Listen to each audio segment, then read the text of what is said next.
Rodrigo Roa Duterte. Ito ang Talk to the People on COVID-19.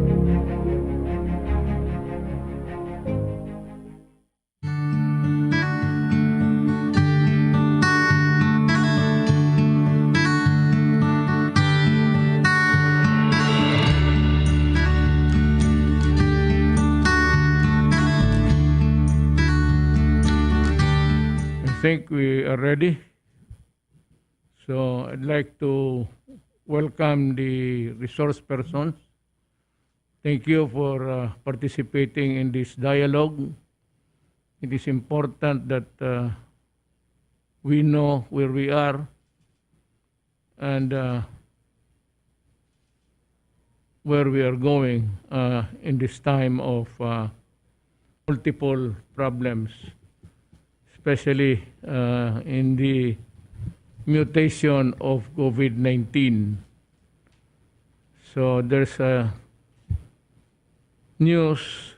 I usually listen to international news roundup every evening, and I had the opportunity to listen very carefully the discussion of the new variant COVID-19D. So we need your advice, and it could spell the agony or the happiness of the Filipino people. This is something which I cannot decide alone because I am not a medical person, and I would need and welcome every advice that I can get from everybody who has the good grasp of the problem. So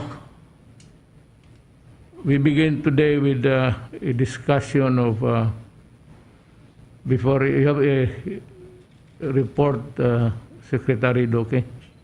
Mr. President, I would like to respectfully suggest that since you have opened up the matter of the variant, the Delta variant, the COVID-19 Delta variant, and we have the Technical Advisory Group of Experts, Dr. Edsel Salvania, Dr.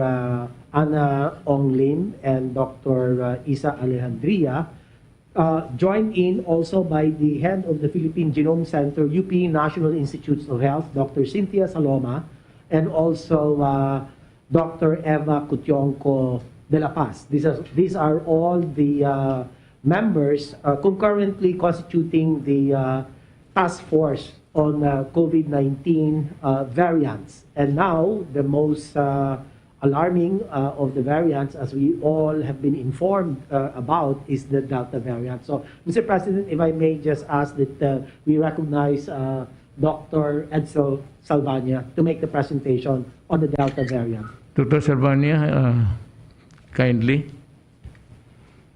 Thank you, Mr. President. I would like to acknowledge what you had mentioned, that the Delta variant is really very scary, and this is all the more reason why we really should police our borders po. Kasi it only takes one variant to get in, and then pwedeng mag-India-like surge po tayo kasi mataas po talaga yung number of people na kayang i-infect ng isang taong merong Delta variant. Kung yung dating virus po natin, yung original virus, dalawa lang po yung nai-infect, itong Delta variant up to 8 po. So it's up to 4 times more contagious than the original virus from Wuhan po. So this will really be a big disaster if we do not keep it out of the country po. I am willing to listen, and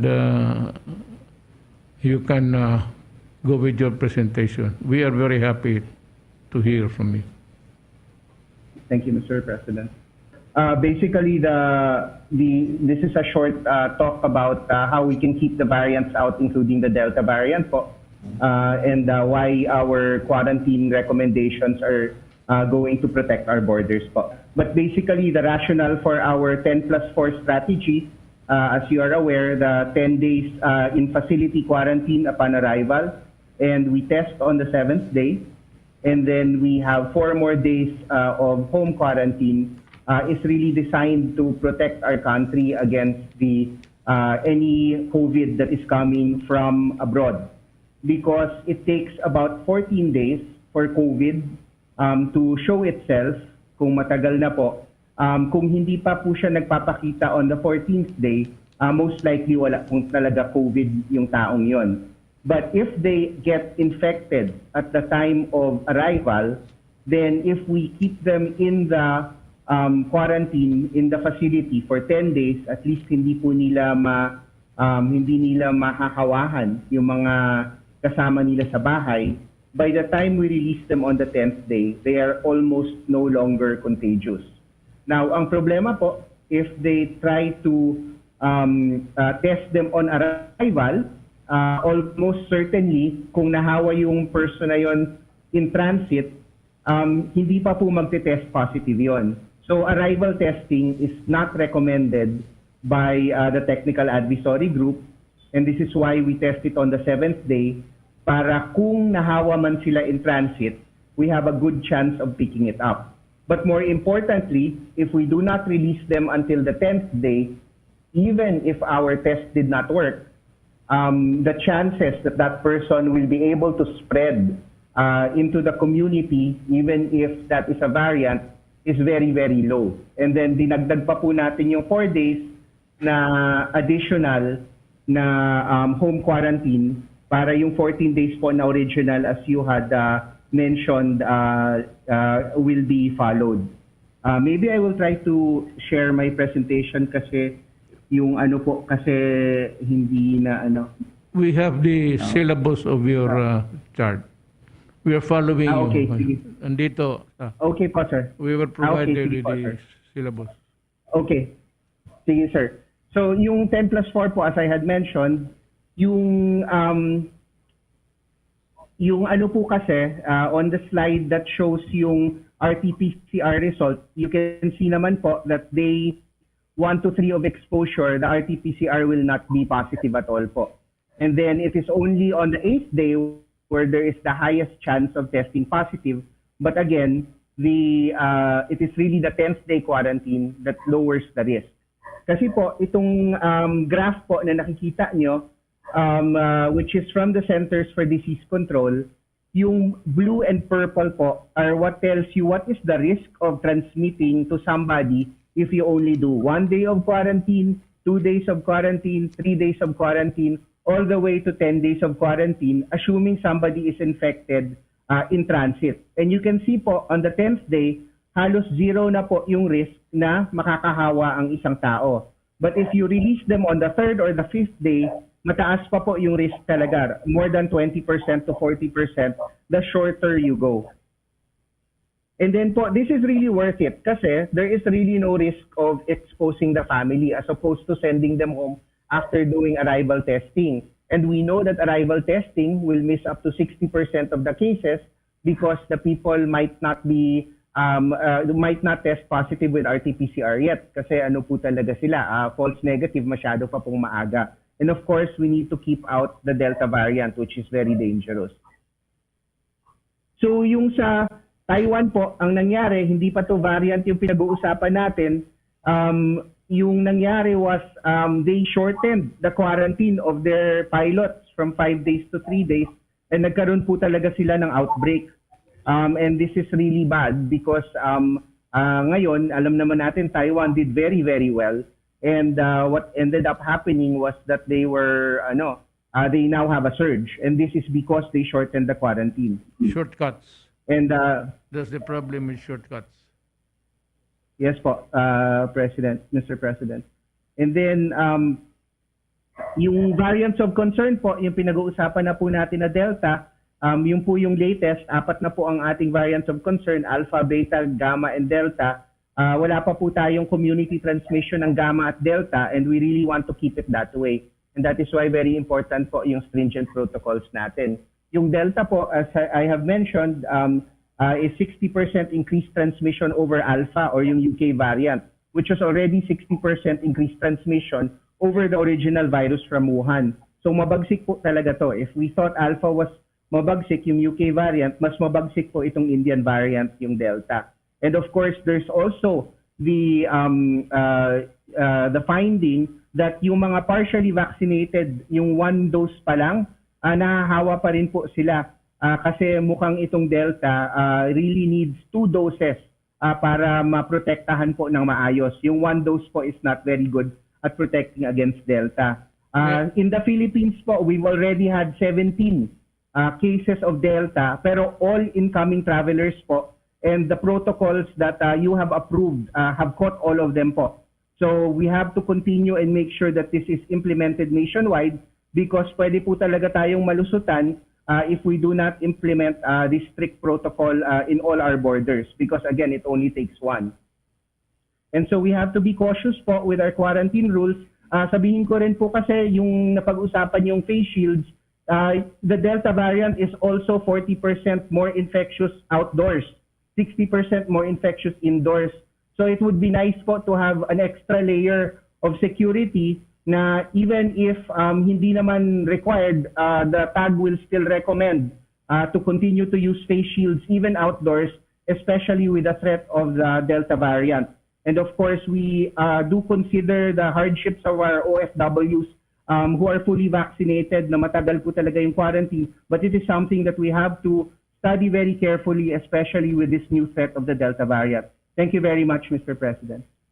Salamat po, Dr. Salvania. Alam mo kasi,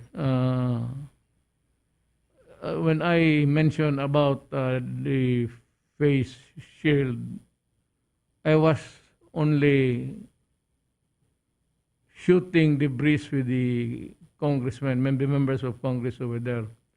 I never said with finality that we will do away with the face shield.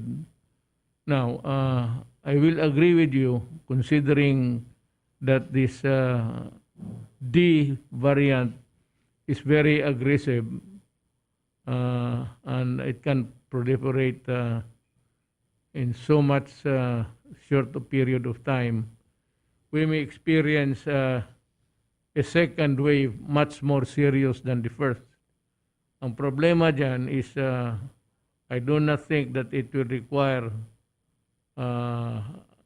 the same vaccines that we are using now. The scientists, you people, you have to come up with something to fight COVID-19D. Wala pa tayo niyan. Second is we cannot afford it. Yung nangyari sa atin yung first wave, it has depleted really the resources of government. Now, another one would be disastrous for this country. That is why the stricter you are, the better. I'd like to tell you now, total, ikaw ang nauna na nagsalita, we will retain I will apologize to the Filipino people that this thing was being discussed openly, and many thought that we were ready to do away with the face masks. But with the kind of aggressive infection that poses a very grave danger to, it's a small inconvenience actually.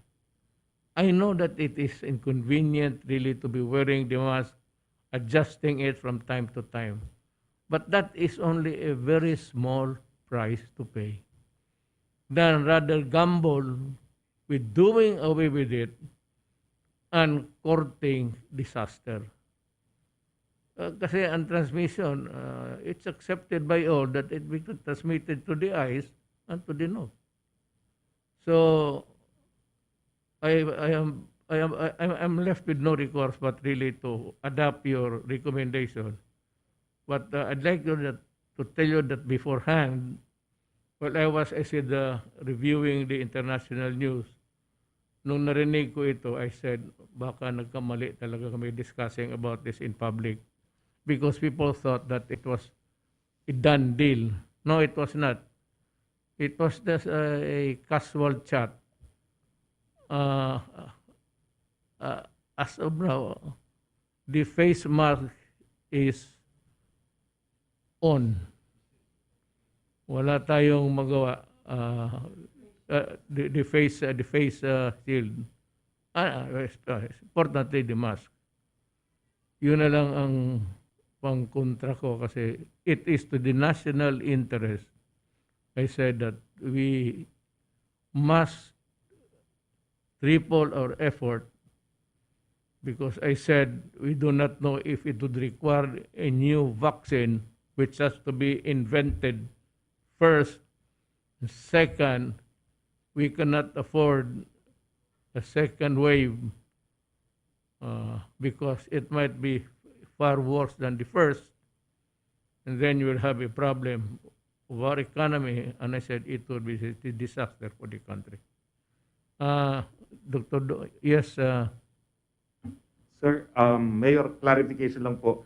Kasi yung naging apela po ng IATF is para sa mandatory wearing of face shields in enclosed indoor spaces of hospitals, schools, workplaces, commercial establishments such as but not limited to food establishment, malls, public markets, public transport, and terminals and places of worship.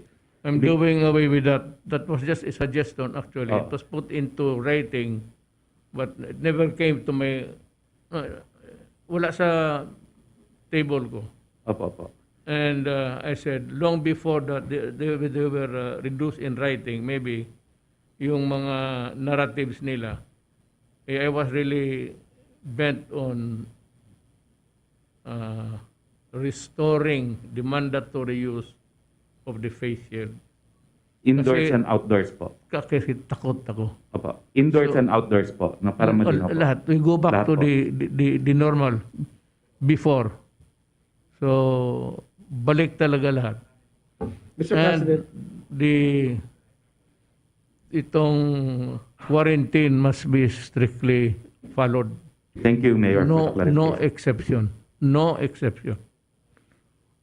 Whether or not vaccinated somewhere else, it would depend on the medical persons to decide on what to do with them. Now, you can present the next speaker. Mr. President, just to raise a clarificatory point, the IATF resolution on the wearing of the face shield will now be enforced as is, sir, yung dati natin na resolution, sir. So that means outdoor and indoor. Yung sa outdoor, yung as enumerated by Sec. Roque will stay, Mr. President. So basta malinaw lang po tayo kung ano yung dating IATF resolution on the mandatory wearing of the face shield stays, Mr. President. Well, I'm constrained really to go back to the old practice because of this danger posed by the D variant. Kung wala lang sana yan, especially I said with the narratives that goes with it in the international news and even dito sa locally, it's scary. So, I cannot afford to place the nation, the national interest of the republic by just, sometimes adopting this and being lenient to this. I said, I know that it is a very tedious, if you may, but it is really to prevent a disaster of our nation. So, Secretary Duque, who's your next resource person? Yes, Mr. President, if the issue on the wearing of the face shield has been resolved, although of course we have our, they prepared a presentation on why it is important to continue with the policy of the face shield wearing. Would you like to listen to that presentation, Mr. President? Yes, of course. Okay, Mr. President, may we have Dr. Anna Ong Lim and the other members of the TAG to make the presentation? It will further our education somehow. Yes, Mr. President. Thank you so much, Mr. President. Thank you po, Mr. President, and good evening, Good evening, to the ma'am. rest of the attendees. This is Dr. Ana Ong Lim. Are you seeing my screen? I see you. Kita na po yung screen. Hmm. I request the Secretariat to please present it. Yeah, the PowerPoint is there. Okay. I think we need to go back a couple of slides. So on behalf po of the Technical Advisory Group composed of myself, Dr. Salvania, and Dr. Alejandria, I've been tasked to make a short presentation about the face shields. And just to start off, meron po tayong several na policies and resolutions na kailangan pong balikan. So last December 2020, the Interagency Task Force for the Management of Infectious Diseases under the Resolution number 88 mandated the wearing of face shields whenever people would go out of their residences. And this is because it was known to be effective in reducing the risk of transmission between persons. It was available and it was also low cost as an intervention. And following these issuances, the Department of Health, the Department of Trade and Industry, as well as DOLE, DOTR, DILG, DPWH, the Philippine Sports Commissions, and the Games and Amusements Board issued a JMC 2021-0001 to provide specific provisions for implementing measures in various settings like communities, workplaces, business establishments, film and audiovisual activities, as well as physical activities and sports, and inactive and public transport. Next slide, please. So there are actually several findings from studies conducted by different teams. Kasama na po yung grupo ni Drs. Chu et al. And this is published internationally. And they indicated that meron pong evidence that eye protection, such as face shields, actually are able to reduce 78% infection, such as through the ocular route, which occurs either by droplet or aerosol or self-inoculation. Dahil po pag nahahawakan po natin yung mata natin, syempre pwede mo doon pumasok yung mikrobyo. Likewise, they also demonstrated that the use of masks reduced infection by 85%, and physical distancing also reduced infection by 82%. With every additional meter of separation, producing even more protection, and data was able to support this distancing up to 3 meters. So sabi po nung authors, syempre wala pong nag-iisang intervention na pwede pong magbigay ng buong protection. But of course, pag pinagsasama-sama po natin to, nakakatulong. And this is what we advise in our minimum public health standards as necessary for mitigation of transmission of COVID-19. Next, please. Meron pa rin pong study na conducted po in India, and this is actually a real-life demonstration where the use of face shields could have reduced exposure of field workers who were actually doing surveillance dun po sa kanilang mga communities.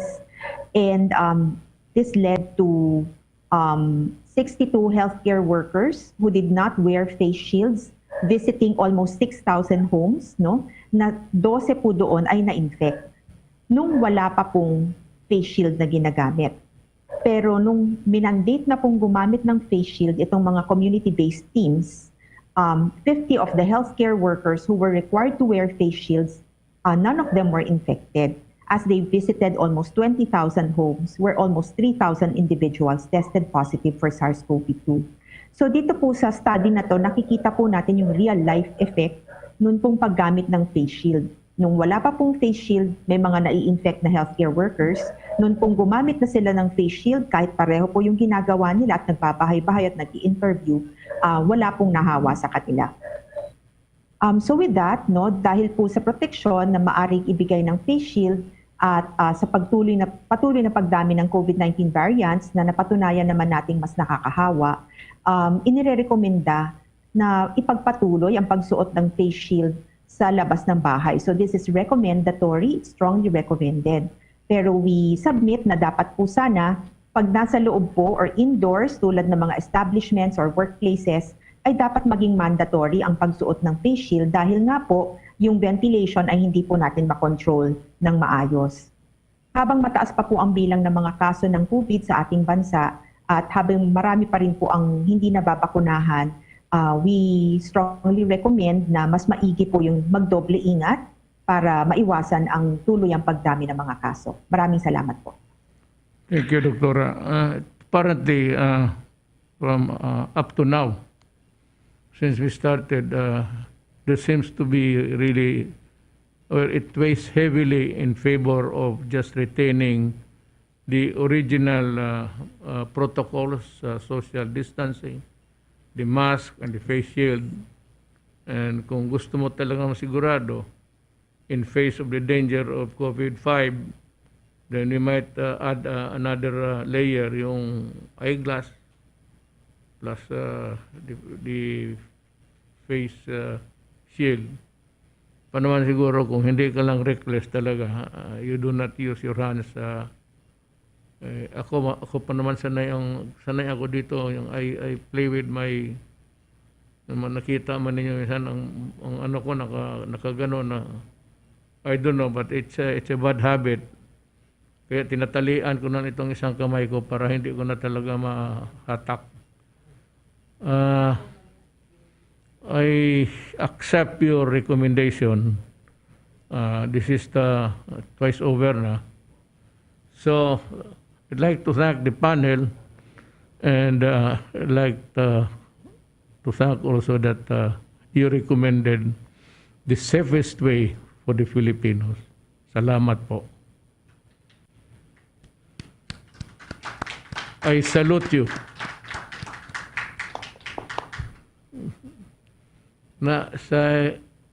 There's another one kay Secretary Briones. Yung face-to-face, ma'am, we might differ in our opinions about the matter, but for as long as there is really no vaccination, all. Total naman pag nabakunahan na, and it hinges really on how industrious Secretary Galvez is buying all. Ito nang sabihin ko sa inyo. In the last meeting, Carlos Dominguez III, the Secretary of Finance, said clearly that we have the money already reserved for the vaccines, and it's there. So we can buy as many vaccines as required. Maski na sumubra, mas mabuti ang sumubra kaysa makulang. And we pray that Secretary Galvez will be guided by the Lord so that he can really go where the vaccines are. Ang sa ma'am, dito sa face-to-face, I think I am not inclined to agree with you. I'm sorry, but mahirap. I cannot gamble on the health of the children. I hope you'd understand. Oh yes, Mr. President, there are two bases for the DepEd position on the matter of opening of classes and face-to-face. One, of course, which we consider very heavily, is the impact on the economy, because education and the economy are closely linked. The second, of course, is the legal basis for the opening of classes and all other activities. We have a law which was passed last year, Mr. President, wherein it is the President, upon the recommendation of the Secretary of Education, who will decide on the matter of opening of classes and therefore also on other activities. That part we are familiar with. We have all the data. But there is another aspect, and we recognize it, especially after this briefing and the meetings of the IATF, the matter of the health of our children and of our teachers, Mr. President. We're talking about 27 million children and 847,000 teachers. That is where Mr. President agreed with you, even as the public strongly excoriated and criticized and cursed the Department of Education. But we said that you are protected by law and you cannot play around with the UK variant. And this time again, always we try to keep ourselves prepared just in case if things get better, if the numbers are flattened, and if there is more hope, then if you say open the schools, we will open the schools. But considering the latest report a few minutes ago and last week, we would not in any way oppose vision of law. And secondly, the matter of health and the dangers that are posed to our 27 million children is not within our line of expertise. We cannot match the professional knowledge of the health people. And this is why we always say that we rely on the Department of Health and the wisdom of the President. So there is really no problem, Mr. President. I came hoping for support for our learning continuity program na maski 100 pilot. We identified actually, Mr. President, 1,900 schools which might qualify. We kept on bringing it down. Now we said maski 100. But listening to the briefing and listening to your decision, we don't have any reservations because we all know the effect, and especially the idea, Mr. President, of having also our children vaccinated, because we are told that children are now more prone and perhaps are vulnerable, and we would not want to risk 27 million children and our teachers. And besides, we are part of the executive, and what the executive decides, we support and we cooperate, especially on a professional matter as this, Mr. President. So we are withdrawing our requests in the light of your decision, and we accept fully your decision, which is a very well-informed decision, if I may say so. Thank you. Thank you, Mr. President. Thank you, Secretary Bruni. I'd like to just, I respect, I'm a lawyer, I respect the judiciary. And I can assure them that we will follow the orders. But at this time of a national emergency, I would just like to inform the courts that I will not follow them. I will insist on what is necessary to protect the people. It is not what the legal book says about, well, in the matter of stopping the protocols, the requirements by law.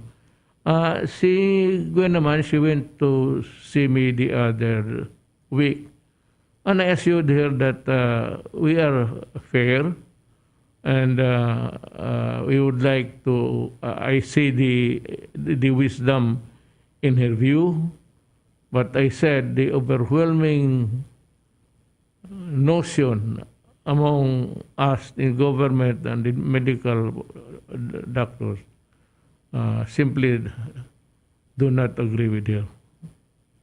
So I leave the fate of Governor Garcia's DILG. There are some mechanics that can be put into action to well, compel obedience. not because we want to be mas marunong, but remember I said that all our decisions are based on what the medical people say. Period. Secretary Roque? Well, with all due respect to Secretary Anyo po, I read the link that Secretary Anyo said, and it is not Governor Gwen Garcia who filed the TRO. It is lawyer Benjamin Cabrido Jr. Just for accuracy po. But I assure you that we've also explained as much as we could to the good governor the scope of presidential powers on police power in protecting the health of the people remains paramount. Although it's an interesting legal question, but I think in the end, without second-guessing the court, it is important to highlight that one of the most important power, executive power, is the power to protect the public from a health risk. Thank you po. So the courts are put on notice that what we have here is a national emergency. That's why we came up with a proclamation declaring this pandemic is of a national interest. So, yung mga korte, hindi naman sa'yo, wag na lang ninyo ipalabas. Kasi magkakaroon tayo ng impasse. And I do not want to lock horns with the judiciary. I said, nirerespeto ko. But there are times that, may panahon na there is always a time that the courts can function normally and maybe grant injunctions and all. But this time, I said they are put to notice that hindi ako magpipigil. I will not obey the courts in the matter now of management the pandemic. I do not want anybody from any government agency or department messing up with a situation which is, I said, is being managed because it is very dangerous to the country. Hindi ako maniwala sa I advise the court. So wag na lang niyo ilabas. Pag may ilabas na diyan, talagang there will be a rokos. And I'll be forced. I will just say that I am here to protect the people. And for as long as I am guided by reason, that's what is factual, backed up by studies, then I will follow what the medical science would tell me. That is my answer. Thank you very much, Mr. President, for the strong words of reassurance, and I am sure this will assuage the fears of our implementing units in the province of Cebu, because they have really raised the matter before the IATF for the last several days, that they are really fearful of the consequences that they might be hailed to court or filed cases against if they do not follow the provincial ordinance and the executive order that was issued by Governor Gwen. Ganito yan eh. Yes, sir. Thank you. Sinabi niya sa akin that there is an ordinance. An ordinance of a local government unit cannot be higher than a national policy, which is the policies that we are dishing out are not mere policies. They are guided by the proclamation, and they are the laws of the yun yung batas. Because of the emergency, ganito itong batas natin. This is how we do it. So, not all cases can really be the subject of an injunction or a TRO for that matter. I'm sorry but hindi lahat na bagay that the courts will interfere. This is not a question of justice and equity. This is a question of survival of the nation. And I will not allow any court, for that matter, I'm putting notice on hindi ako susunod. Now, if you want to, well, I'm sorry. You know the stakes. Kayo.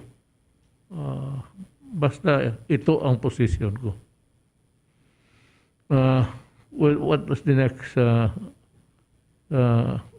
Secretary Duque, you seem to be the moderator. Yes, Mr. President, thank you very much. Now is my turn to present the usual COVID-19 situationer for the country. If you will allow me to make the presentation, Mr. President. Okay, go ahead. Thank you. Magandang gabi po, Mr. President, at sa akin po mga kapwa kalihim at sa ating pong Senator Christopher Lawrence Bombo, Chair of the Senate Committee on Health and Demography. At sa ngalan po ng Department of Health, ako po ay magbabahagi sa inyo ng isang maikling ulat ukol sa ating COVID-19 situation. Can we have the second slide, please? So ito po yung akin sinasabi na bagong kaso natin sa taas. May total of 1,364,239. Today, we have reported 5,249 new cases. At of these, total cases, 55,847 are active cases. And the recoveries number to 1.28 million thereabouts, with again new 7,053 recoveries included in the report, whereas the case fatality rate is at 1.74%. At ito naman po sa atin mga active cases, 96.79% are mostly asymptomatic and mild to moderate, while the rest, 1,790, or equivalent to 3.21%, comprises the severe and the critical COVID cases. Next slide. Nitong nakaraang linggo, Mr. President, bahagyang bumaba sa mahigit na 6,200 ang ating average daily reported cases mula sa mahigit na 6,600 noong June 7 to June 13. At makikita po dito sa slide na ito na patuloy na nagpa-plateau ang paggalaw ng ating mga kaso. Yung black line po, nakikita natin halos diretso na po siya. Next slide. Kung titignan ang mga kaso per island group, patuloy ngunit mabagal na ang pagbaba ng mga kaso sa NCR. Ang representative epidemic curve is the blue line for NCR. And yung plus areas, green line naman. So dito ay naging mabagal po ang pagbaba, pero bumababa ang mahalaga po rito. At para naman sa rest of Luzon, yung pulang linya, nagpapakita ito ngayon ng mga senyales ng pagbaba mula sa pagplato nitong mga nakaraang linggo. Habang kasalukuyang nagpapakita ang Visayas, ito naman po yung aqua blue ng mga senyales ng pagplato mula sa mabilis na pagtaas noong Mayo hanggang Hunyo. At huli, tumataas ang mga kaso sa Mindanao. Yung pong orange line sa baba, nakita po natin ay tumaas na po siya. Ganun din, susunod na tumataas ang Visayas.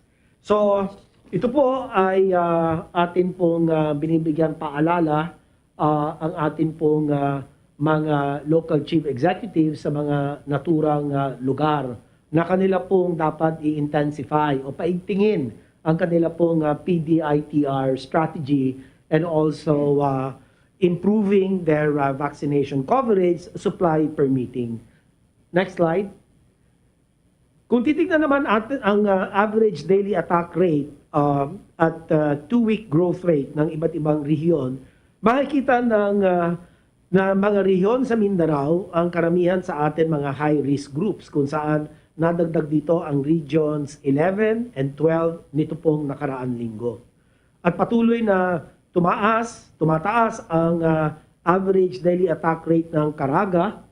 Yan po ang Regions 11 and 12. Ngunit bumaba naman ang kanilang TWGR at nangangahulugan ito na patuloy ngunit bumabagal ang pagtaas ng kaso sa mga naturang rehiyon. Pero special attention to Region 6 kasi dito patuloy na tumataas ang kanilang panukatan na ADAR and TWGR ng Region 6. Makita natin from May 23 to June 5 ang Region 6, 6.28 ang kanyang average new cases per day, tumaas po sa 8.83 per 100,000 population at ganoon din po ang kanyang 2-week growth rate from May 23 to June 5 from 36%, tumaas po ng 41%. So dito po ay binabantayan din natin ang Region 6 at ang mga lalawigan at syudad na bumubuo dito. Sa kabilang banda naman, ang nananatiling bumababa ang ADAR at stable ang TWGR ng National Capital Region, habang malaki ang naging improvement naman ng Region 2 na high risk nung nakaraan linggo. So may improvement, makita po natin sa baba, ang Region 2 ay from 14% ang kanyang 2-week growth rate, bumagsak po ito sa negative 21%, which is a very good indication of the effectiveness of their interventions. At ganoon din po, ang kanilang ADAR bumaba from 10.95 cases per day per 100,000 population, naging 8.61. Although as a high risk pa rin po ang kanyang classification. So, ayon po sa atin mga regional epidemiology and surveillance units, ang kadalasang dahilan ng pagtaas ng mga kaso ay ang pagsagawa ng mga malaking pagtitipon na maaaring maging super spreader events, no? So we would like to remind that we do everything to make sure that there will be very, very minimal to zero super spreader events, no, in the various cities, municipalities, and provinces. Dahilan din daw ang kakulangan sa ibang lugar ng TTMFs kung kaya't ang mga close contact ay naka-home quarantine. Pati na ang pagluluwag sa border control protocols ay isa rin sa mga dahilan kung bakit nagkakaroon po ng pagsipa ng mga kaso. Ang iba pang nakikitang dahilan, ang diskriminasyon o manong nakukuha ng mga COVID-19 positive cases, kaya naman kanila pong dinidelay ang pagkonsulta sa mga doktor. Kami po ay patuloy na nagpapaalala na kapag tingin natin ay na-expose po tayo sa isang positibo na kaso o di kaya ay nakaranas ng sintomas na tulad ng COVID-19, agad na po tayong magpakonsulta. Or mag-isolate na po tayo kaagad. Huwag na po natin antayin na tayo ay makapanghawa pa at maging mapagpatuloy ang kadena ng hawaan. Hindi po tama ito. Next slide. Improvements naman po in the national healthcare utilization rate. Dito po nananatiling mas mababa ang ating national healthcare utilization rate kumpara noong tayo ay nagpatupad ng ECQ and MECQ noong Abril. Ngunit bahagya pa rin itong mas mataas kumpara sa atin lagay noong Marso bago ang surge. At dahil ito ay sa naranasan high risk H-score at ICU utilization rate sa iba't ibang rehiyon, lalo na po sa Mindanao at Visayas. Pero dito makikita po natin, Mr. President, overall H-score, bumagsak po tayo by 7 points from 54 down to 47%. Samantalang ang mga iba pang panukatan, ang isolation beds, COVID ward beds, ICU beds, and mechanical ventilators, lahat po ay nagrehistro ng bawas from negative 5 percentage points all the way to negative 12 percentage points for mechanical ventilators. Next slide, please. Ang H-score naman, ang healthcare utilization rate sa Region 6, ito naman po ang litrato. Overall H-score ay from 68%, nagkaroon po ng konting improvement, naging 65% for a 3 points lower utilization rate. At ganoon din po ang ISO beds, COVID ward beds, ICU beds, and mechanical ventilators. Makikita po natin ang COVID ward beds ay tumaas po ng 2 puntos from 68% to 70%. At ang ICU beds naman ay nananatili sa high risk at 84% utilization rate compared to June 13 and the current utilization rate of 84%. So hindi po gumalaw yan at sana bumaba pa rin po ito. At ang mechanical ventilators, ganun din po. Ako po ay nananawagan sa atin pong mga hospital chiefs na kailangan po dagdagan nila ang ICU bed capacity. Kung pwede lang taas, i-increase dagdagan ang ICU bed capacity by converting the isolation beds. Kasi yan, makikita natin ang isolation beds, medyo malaki pa po ang reserve capacity. 60% lang po ang kanyang utilization rate. Ano po, bumaba pa nga po ito. So, magandang i-convert ang isolation beds to ICU beds para lumawig ang kanya pong kapasidad. Ang ating H-score naman sa Region 12, sunod na slide please, Region 12, ay tulad ng Region 6 na sasabayan ng pagdami ng allocated beds for COVID-19 ng Region 12 ang pag-akyat ng mga kaso sa riyon. At bagamat umakyat, bahagya lamang ang itinaas ng H-score sa riyon mula noong nakaraang linggo at patuloy at mahigpit natin minomonitor ang ICU utilization sa riyon na ngayon ay nasa high risk level. So kung titingnan po natin, although overall ang overall H-curve bahagyang tumaas, pero yung ating COVID, yung ICU beds natin ay tumaas din ito na as a high risk na rin po at 81% or an increase of 3 percentage points. No? So next slide, doon naman sa dako ng Region 11, ang healthcare utilization rate. Dito po ang kanyang June 20 healthcare utilization rate as a 63%. Hindi po gumalaw.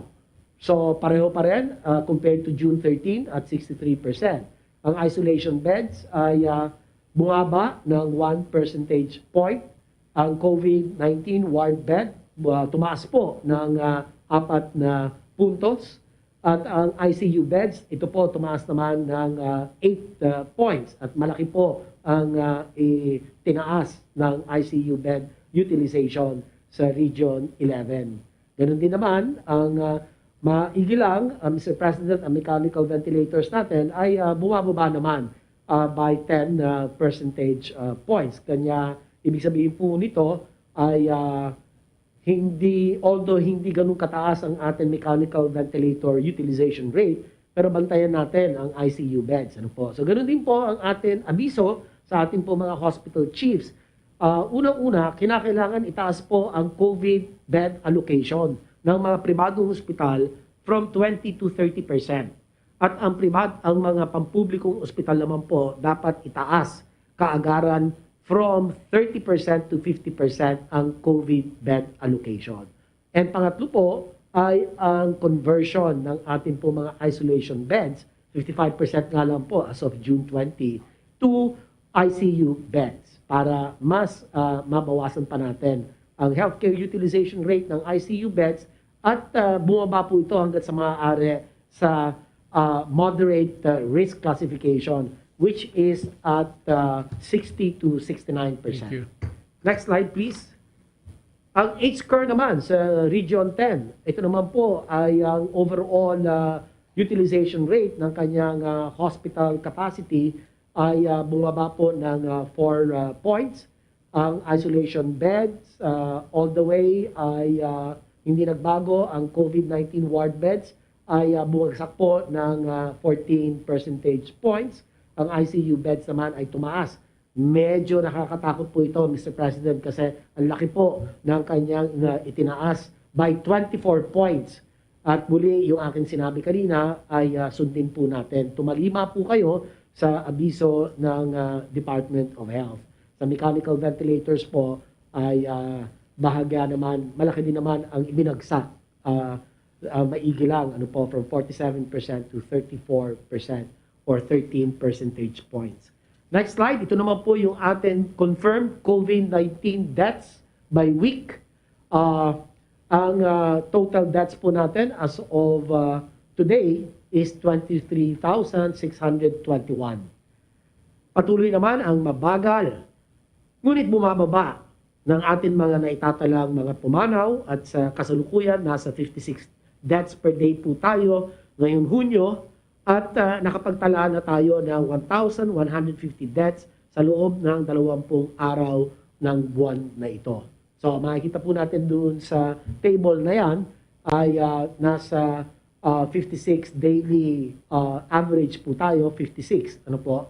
At sana ito ay hindi na po tataas. Nung May, napakataas po ng atin daily reported deaths, no? At 106 per day.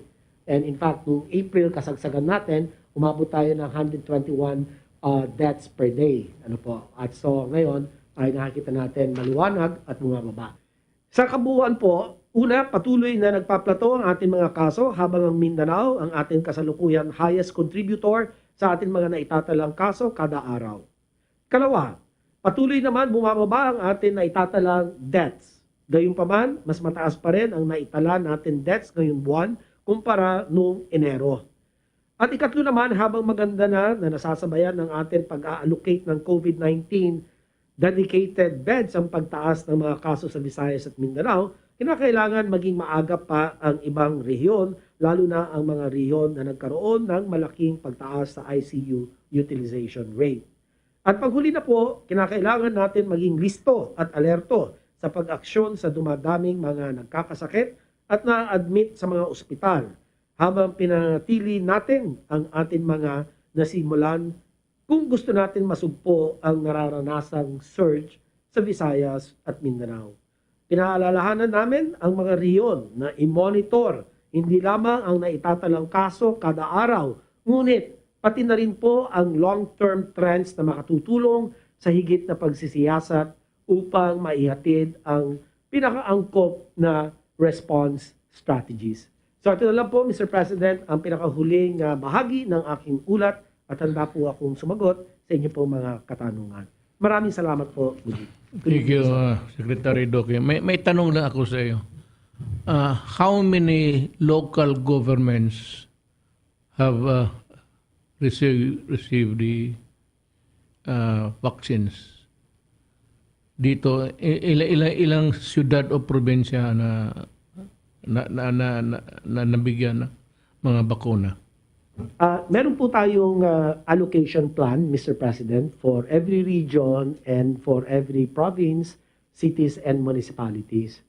But because of the surge in the cases, nag-decision po ang ating pong IATF at sa pamunuan po ni Secretary Galvez na dagdagan ang mga surge areas, Mr. President. So, meron pong report malamang ang ating pong vaccine czar, si Secretary Galvez, patungkol po sa allocation. Sige, kasi I'm just wondering, there are in Mindanao, sabi mo, it has surpassed the number of cases doon sa Luzon. Sa dito sa Mindanao, ilan na ang nabigyan ng bakuna? The detailed information, Mr. President, is with Secretary Galvez. So I hope that it would move faster. Kasi ang ano kasi dito is, well, as long as we have the supply in steady manner, there's no reason why we should also dilly-dally in the distribution of the vaccines in the provinces. Before I give you the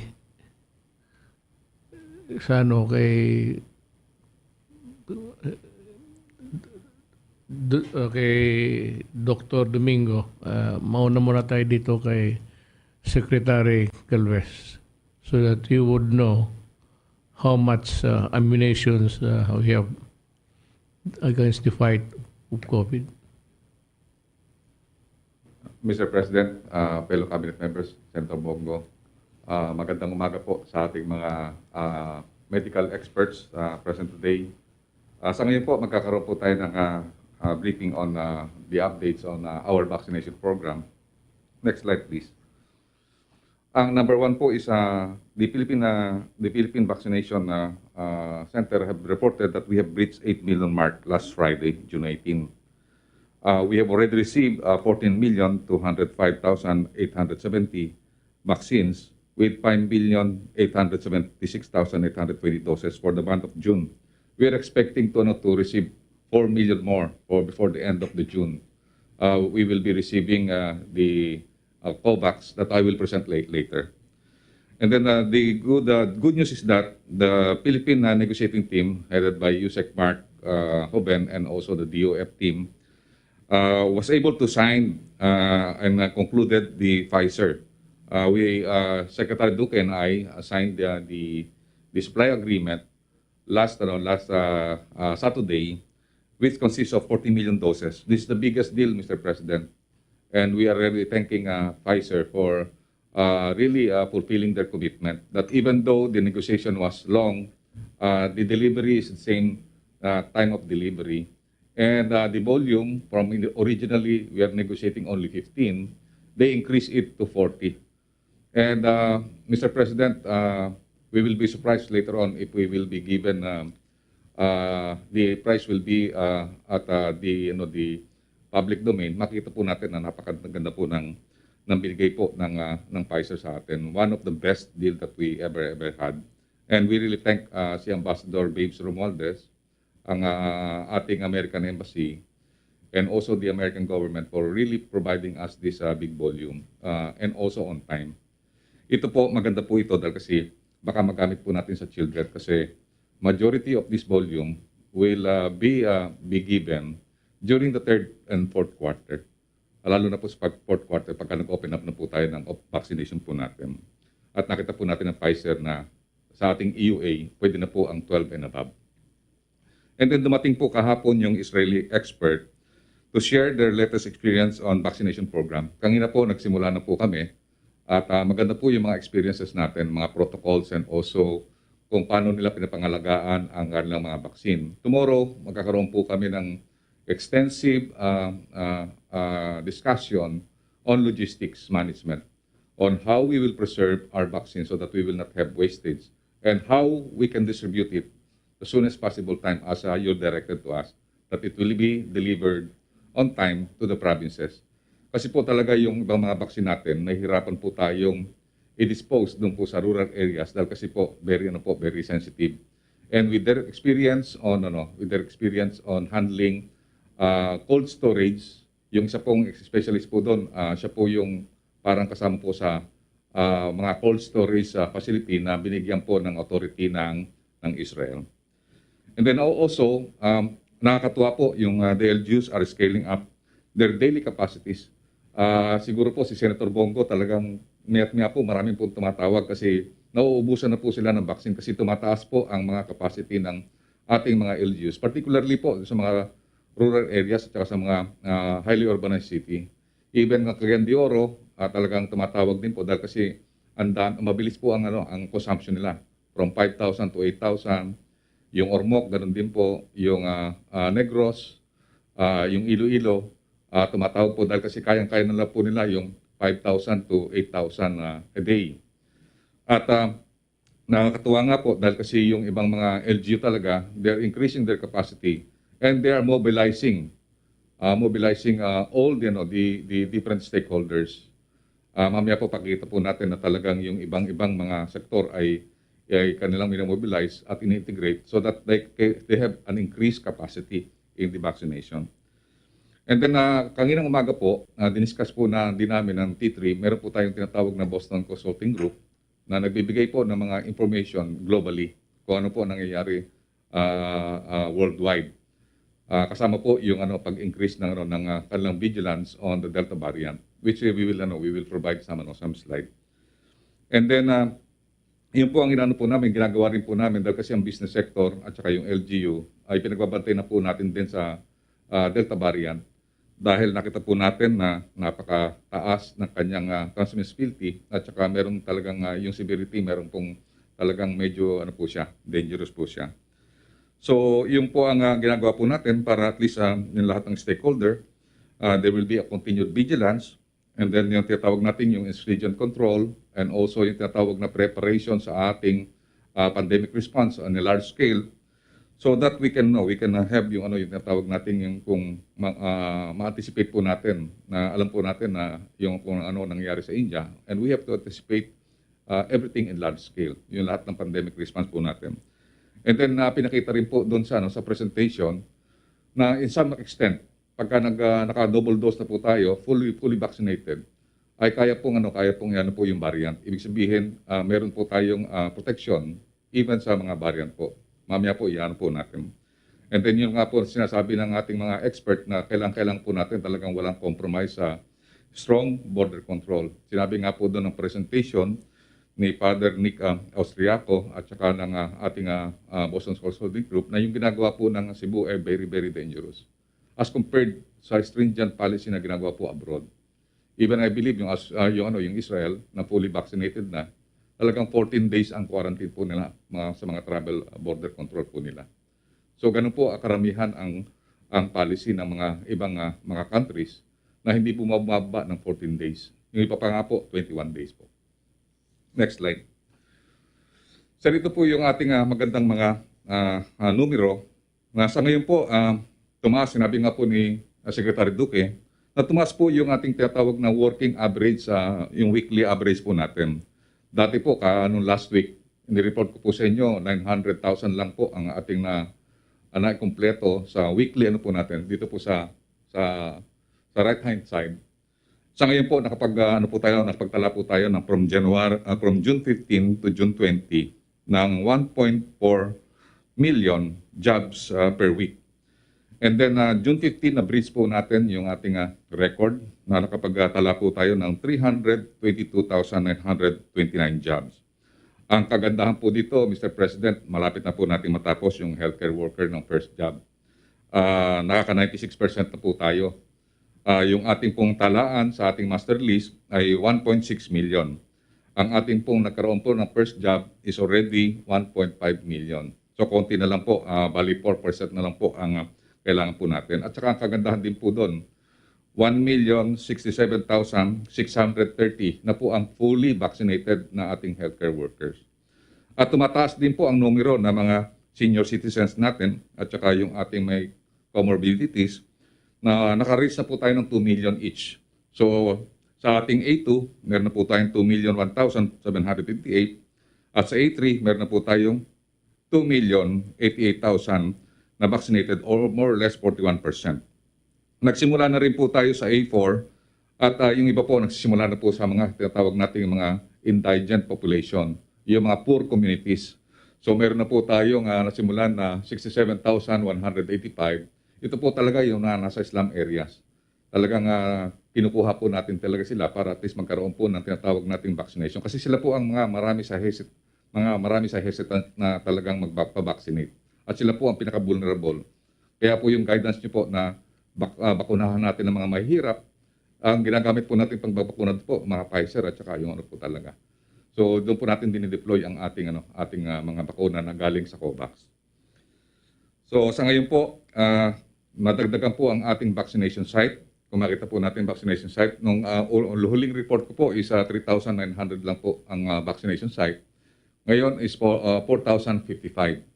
So tumataas po ang ating mga vaccination site at ang target po natin, Mr. President, is magkaroon tayo ng more or less 5,000 vaccination site. Hindi pa po tumutulong dito ang mga mass vaccination site ng ating private sector. Pagka once na dumating na po ang kanilang mga delivery na more or less 1.17 at saka yung dumating po ang Moderna next month ay talagang tataas po. Ang Soler, kaya niya po ang 12,000 kada araw. Yung ibang mga vaccination site, pumapatak po ng mga 3,000 a day. So yun po ang i-establish po ng mga private sector at yung mga malls, yung mga hotels at saka yung mga parking lots ay gagamitin po na mass vaccination site. Next slide, please. So sa ngayon po, pangalawa pa rin tayo sa ASEAN, 13 pa rin po sa all Asian countries at 31st pa rin po sa more or less 200 countries globally. Next slide, please. So ito po ang mga darating pa pong bakuna po sa atin. Nagpapasalamat po tayo sa China dahil kasi ang China po ang very faithful po ang kanilang delivery.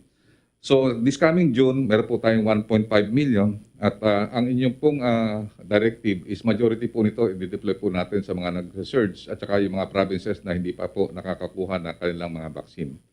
So yun po ang ating commitment na talagang sana po konting pasensya lang po sa ating mga probinsya dahil kasi pagka pinaghati-hati po natin lahat ng mga probinsya, talagang ang majority po magkakaroon lang po ng 15,000 to 20,000 po ang pinakamalaki. Na-compute na po namin yun, Mr. President, na if we have 81 provinces kasama po ang NCR, talagang ang pinakamalaki pong makukuha ng isang probinsya is only 15 to 20,000. Yun lang po talaga. Kaya po mangyayari, nakikita natin, madidilyot po ang ating mga vaccine. Kaya nga po, na maganda rin po, Mr. President, yung mga highly urbanized cities at saka yung mga nagsisearch po ngayon, yun ang babatuhan po natin ng malalaking volumes po ng mga vaccine. So sa ngayon po, darating po ang June 24, ang Sinovac, and then ang Moderna, June 27. Hopefully, yung AstraZeneca po ng COVAX, dumating din po ng June. At saka po yung US donation. May commitment po ang US na magbibigay po sila ng kanilang tulong sa atin at ang pinangako po nila is before the end of June. And then sa July, we are expecting another 4.5 million of Sinovac. Pero ang sabi po ng Sinovac, baka dagdagan po nila ng 1 billion pa yan para maging 5.5 million o 6 million. Dahil ang pangako po nila, yung 20.5 million po na Sinovac na ating kinuha sa Asian Development Bank, instead na i-deliver po nila ang whole stretch ng hanggang November, i-deliver na po nila yung 20 million hanggang September. So ibig po sabihin, mas marami po ang may bibigay ngayong month ng June, July, August at saka September. Tatapusin po nila yung delivery by September, yung 20 million. So meaning, minimum na 5 million to 6 million po every month ang bibigay po nila para po sa ating mga tawag natin sa mga probinsya po natin. Pwede po yan i-deploy sa mga probinsya dahil 2 to 8 lang po ang kanyang requirement. And then ang COVAX 4 million. And then Moderna po aakyat po ng another 1 million. Yung AstraZeneca po, ito po sa private sector po to at saka sa LGU. And hopefully yung Sputnik po ay makapag-deliver na po ng at least 1 million. Next slide please. Next slide. Ito po yung po natin na yung nagkaroon po tayo ng signing ng 40 million. Napakalaki po ng impact po nito dahil kasi talagang ang po nito, ito yung biggest po natin. And then tutulong po ang US na at least makapag-deliver po na mas maaga. By August po, makapag-deliver na po. Next slide please. Maganda ka dyan Sir? Serious masyado. Sir, Yung slide. 10 o'clock po ng Yung gabi. nagpipirma ka. 10 o'clock po ng gabi po yun, sir. Kasi po ako po ang nasa akin na po bola, nakapirma na po si Secretary Duque. Ako na po ang hulang pumirma. Well, the effort is as good as any. Opo, mabilis pong pumirma si Sec Duque. Kaya nung nahuli po akong pumirma. Next slide please. Sir, ito po yung pagdating po ng Israel delegates. At ito rin po yung sa kanan, nagsimula na po tayo ng discussion. Kasama po natin si Sec Duque, Sec Del, Sec Vince Dizon, at saka po yung member ng NBOC. Magagaling po yun, lalo na po yun, yung babae, sir, magaling sir yun. Kasi siya po ang strategic planner. At the same time, siya ang communication. Sir, yung sir, nagbumisita rin po ako kanina sa Quezon City. And maganda po yung tinatawag nating synergy of all sectors. First time po talaga na nakita natin na yung sumasama po rito ang national government, yung local government, yung private sector, yung UNILAB po, yung medical sector. And then kasama rin po dito yung religious sector, yung Caritas, at saka yung diocese ng Novaliches. And then yung academe, yung FEU, NRMC. Nakita po natin na sama-sama po. Yun po ang kagandahan sa Quezon City, talagang yung diocese po ng yung mga bishop, tumutulong po kay mayor. And then kung makita po natin, yung mga mismong yung mga religious, sila po ang naghihikayat sa mga mamahirap na magpabakuna. Sa ngayon po, parang nakita po natin yung uptake po dito sa mga Islam area, tumaas po dahil kasi nakita natin malaki po ang influence ng mga medical professionals at the same time ng mga religious. So nakita po natin yung cooperation po nito kasi yung Unilab ganun din, nagkakaroon sila ng mga town hall meetings. At the same time, kasama po yung Caritas. Sir, for the information of the President, yung Caritas po, nung nakakahirap-hirap po tayo ng pag-ayuda, kasama po sila ng private sector na nagbigay po ng 7 billion ayuda. Talaga pong pumunta po sila sa mga mahihirap, nagbibigay po ng mga goods at yun po ay nakahingi po sila ng mga donations doon po sa mga conglomerates po natin. Yun po nakita po natin talaga na itong sa pandemya, even though there is a separation between the state and the church, sa pandemya po sama-sama po tayo, Mr. President. Nakita natin na itong signing of cooperation, talagang tumutulong po ang ating mga kaparian dahil yung CBCP inano na rin po namin. At karamihan po sa mga CBCP, mga seniors, nabakunahan na din po natin. At napapasalamat po sila, Mr. President. And then, Go ahead. next slide please. Sir, ito yung parang presentation po sa amin ng Boston Ghost Holding Group at saka ng mga expert na nakita po natin na yung tinatawag natin itong slide po nito, ipinakikita po namin sa business sector. Para po yung business sector at saka yung T3, kasi yung T3 po yan, mga conglomerates po yan, mahigit na 1,000 conglomerates. Binibigyan din po namin ng briefing kung ano po yung variant. So sa presentation po namin, kasama po namin si Father Nicolas Articio, kasama po yung mga expert ng Boston Consulting Group. Ito po, kung makikita po natin, Mr. President, this briefing, napakaano po eh. Kung makita natin yung beta, ito po yung tinatawag na significantly worse. Yung beta po, ito po yung tinatawag na South African variant. And then kung makita natin yung delta, dalawa po ang pula dyan. Ibig sabihin, likely increase ang severity at saka yung kanyang transmissibility. Pero ang magandang balita po, sir, is at least yung mga bakuna po, pagka naka-double dose na po tayo, meron tayong protection. Ibig sabihin, baka bumaba po yung protection, pero at least nakikita po natin na pagka fully pagkaan po tayo doses, at least meron tayong added protection. Kaya po, yun po ang inano po natin sa ating mga kababayan, na talaga as much possible, yung mga ibang hindi pa nakaka-second dose, ay magpa-second dose na po kasi talagang once na hindi po talaga tayo nagkaroon ng second dose, hindi po tayo fully protected from the variant.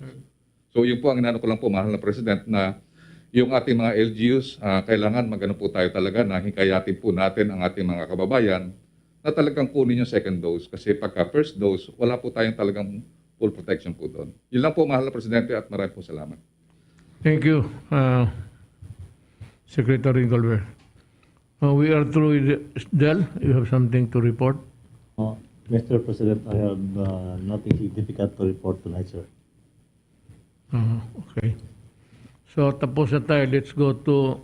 But before we proceed any further, I would like to mention the medical experts, resource person nandito who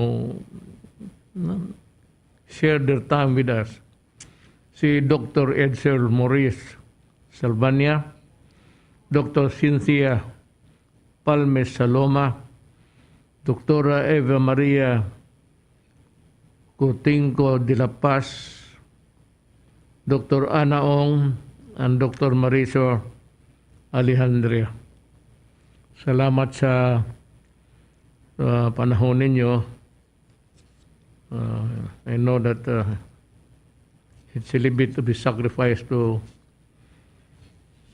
be here and to listen and to talk. Ang sunod kong gustong tawagin kasi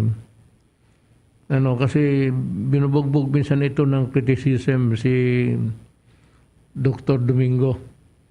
Dr. Domingo, it's your turn to blast them to pieces. Go yes, ahead. sir. Magandang gabi po.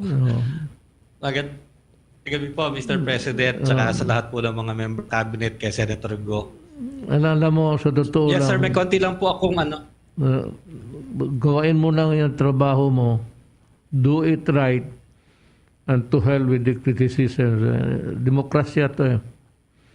They are entitled to that right. So, ikaw naman, you have to take it in stride. Pareho ka rin ng politiko. Because we are performing public functions and our actuations are really being observed, and other people, maligaya. I mean, you cannot please them all. So you just do your duty and forget about we have trust in you, the Filipino people. Go ahead. Yes, sir. Maraming salamat po. Yung lagi nyo namang sinasabi, just do my due diligence and rely on sound science for our decisions. At yun naman po ang sinusunod natin. Ano? At bigyan ko lang po kayo, sir, ng konting update sa ating mga vaccines na ginagamit sa Pilipinas at saka sa buong mundo. Can we have the slides, please?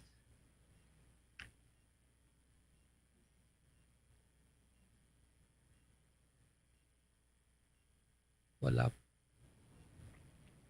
Let me Ayan ask po, you. So sa ngayon po, Mr. President, yes, sir. Let me ask you.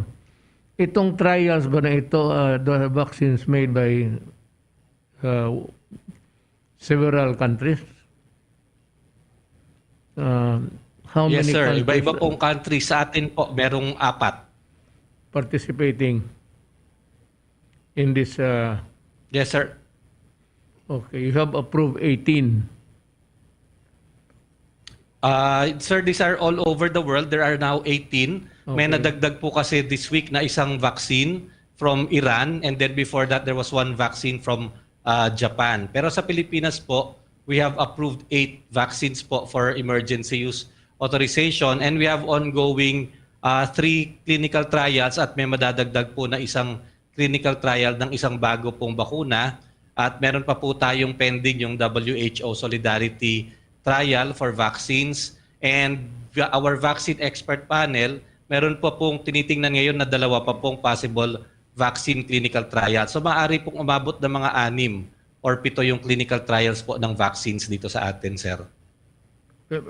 Let me ask you, for purposes of just satisfying the issues surrounding itong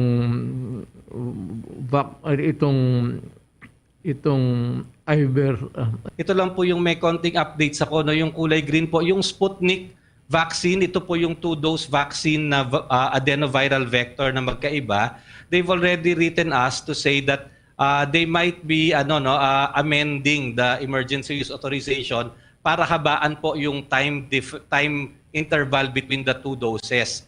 Parang very similar po ito do sa adenoviral virus vaccine natin na AstraZeneca, no, which we now give to 12 weeks. So hinihintay lang po natin yung scientific data to support the claim na mas maganda pag pinapahabaan po yung time interval. And they're also thinking of registering the vaccine as a single dose vaccine similar to the J&J, no, to the Janssen vaccine na single dose lang po ang binibigay. It is also an adenoviral vector vaccine. And we're waiting for the data to support this kung pong acceptable siya. Yung next slide naman po, may isa pa pong bakuna sa atin na may EUA, yung Bharat Biotech. This is an Indian vaccine which I think many of the LGUs are interested, no, in procuring through the tripartite agreement. Noon pong April, nabigyan na po natin ito ng conditional EUA.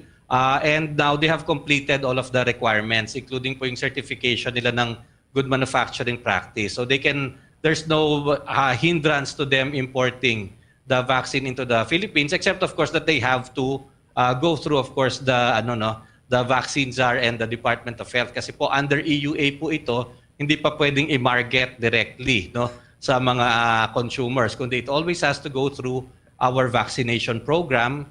And yun pong nasa pinakababaing sa Novavax, another promising vaccine, nagpadala na po sila ng preliminary data nila, and we're waiting na lang po for some for them to complete their requirements so that we can continue the evaluation. At konti lang, sir, information po on the variants, no, next slide.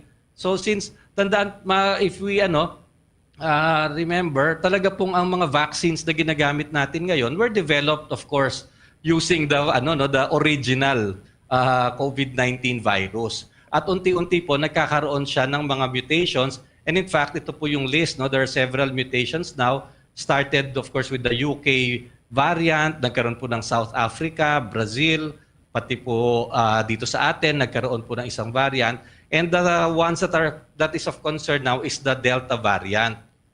Next slide. Sa United Kingdom po kasi sa England, no, nagamit nila mostly Pfizer at saka AstraZeneca, and they did it quite early, at sila po ngayon yung merong medyo data, no, showing the effectiveness of the vaccines on both the UK variant and the Delta variant. And the results for so far the data for Pfizer shows that for the UK variant, yung Pfizer vaccine po mataas pa rin, nare-retain niya yung mataas na efficacy rate niya of 93%. Pagdating po do sa Delta variant, although bumababa po ng konti, meron pa rin naman pong 88%, no, na efficacy against the Delta variant. So there's a decreasing efficacy as we get more mutations, but hindi naman po completely nawawala ang bisa ng bakuna. It's still a useful vaccine. Yun naman pong AstraZeneca vaccine, ang nakita po nila na overall efficacy niya for the UK variant is about 66%, at nung tiningnan po for the Delta variant, it's about 60%. So nagagamit pa rin naman po talaga, may protection pa rin na ibibigay. Next slide. Unfortunately po, sa mga... Sandali lang. So, itong AstraZeneca pati yung yung isa, they are... Yun pong Pfizer. Well, Pfizer, effective, at least it gives you an ample protection against... Well, sir, actually po ongoing din naman ang study ng mga itong bakuna like Janssen, Moderna, Sinovac, Sinopharm, and Sputnik on the efficacy nila against the Delta variant. Kaya lang wala pa po talagang nasusulat na report, no? But initial reports indicate that they are also useful. But of course, we expect that it will be a little lower than the original efficacy dun po sa original na variant po ng ating bakuna. So ibig po sabihin, lahat naman po ng bakunang ito, wala naman pong nawawalan completely ng bisa, even with the Delta variant. And kaya nga po gusto nating talagang igiit na unang-una, kailangan pigilin po natin ang pagpasok ng variant na to sa Pilipinas. Pero at the same time, since paunti-unti lang naman po ang nakapasok pa so far at controlled natin, in case meron pong makapasok, kailangan pa rin po talaga we should all get vaccinated with the vaccines that are available now, because this will still protect us and will help us stop the spread even if it comes in ito pong ating Delta variant. Well, given the shortage, because it does not come in trickles, but it is not really enough in numbers for comfort. Kagaya ng United States, madali sila because everybody had their vaccination. Itong atin, ginusto natin pero kulang. So yan lang ang sa atin is we can maybe do it as fast as any other country like America, but because of the limited supply, yan ang kaya nagdadasal na lang tayo na Secretary Galvez it's sometimes ang tawag nito, it's not desperation but it's exasperating. Whereas like kayo, si Charles, kung ano na lang ginawan para makakuha with so much effort and so much industry poured into the getting the vaccines. So, marami pang masabi. So ako naman, hindi ako sumasagot. Pero pag sumasagot ako, pinuputang ina ko talaga. Wala, ganun. So dito tayo sa panel, is there among the medical experts that I have mentioned, is there somebody who would want to give his or her opinion. Mr. President, Dr. Salvania pa. Wala na kayong sabihin. We will go to now to just a short Congressman Nograles. Maybe a short message or report. The one that you have been Yes. giving us on a regular basis. Yes, Mr. President. Magandang gabi po kay Senator Bongo at sa mga kasama natin sa gabinete. Mr. President, I'd like to report na under the leadership of your National Nutrition Council, the Philippines has become the first country in Southeast Asia and the Pacific to launch the Scaling Up Nutrition Movement 3.0 strategy. The launch was a success with almost 1,000 local and international nutrition stakeholders gathered on June 2, 2021 via Zoom and Facebook Live to witness the event. So this Scaling Up Nutrition 3.0 movement is committed to fundamental and non-negotiable aspects of effective nutrition action, including equity and the principle of leaving no one behind. So for its third phase, the SUN movement will drive forward gender equality and enshrine youth leadership across the movement. It will strengthen partnerships to achieve greater impact on nutrition through food systems, health systems, social preparation systems, actions by the private sector, and humanitarian and development actors, and through education and the water, sanitation, and hygiene or WASH and climate change adaptation. Together with that, your Nutrition Research Technical Working Group convened to discuss the plans for the development of a strategic plan for the Philippine Plan of Action for Nutrition Research Agenda. So this research agenda is actually a companion plan of our Philippine Plan of Action for Nutrition 2018 to 2022, which aims to provide evidence for the formulation of policies, selection and design of nutrition interventions, and the improvement of our nutrition program management towards the achievement of the Philippine Plan of Action for Nutrition goals and objectives. So we have meron tayong 9 priority transdisciplinary nutrition thematic areas that aim to guide the generation of research on nutrition in the country. On our part sa Task Force on Zero Hunger, tuloy-tuloy pa po yung aming mga webinar series. We've conducted 12 webinars so far, together with development partners, LGUs, academe, private sector, religious, civil society, non-government organizations, farmers groups, food technology adopters, cooperatives, and micro, small, and medium enterprises.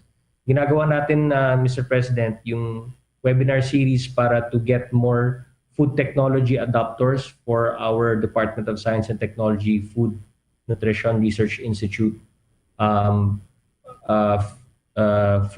nutritious food products. We also did a webinar series to finalize yung national food policy po natin. And also yung pakikipag-usap sa mga local government units para sa ating Philippine Multi-Sectoral Nutrition Project. At yung pinaka-latest, yung pag-link up natin ng mga farmers groups, farmers cooperatives, and micro, small, and medium enterprises sa pag-access ng Deliver-E online platform para yung bentahan ng mga ani mula sa mga farmers papunta sa mga buyers ay pwede nang gawin na online, Mr. President. And finally, tinutulungan din po tayo ng DBM at ng DILG para sa kasama ng kanilang Dagyaw, which is actually part of their stakeholders meetings and advocacy campaigns.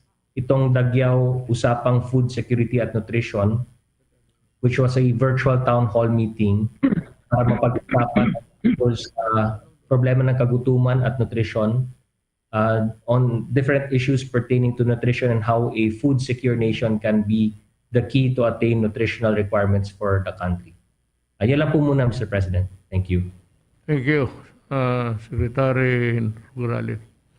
Now, maybe as wala na ba iba? Yes, Secretary Anyo. Please put on my slide.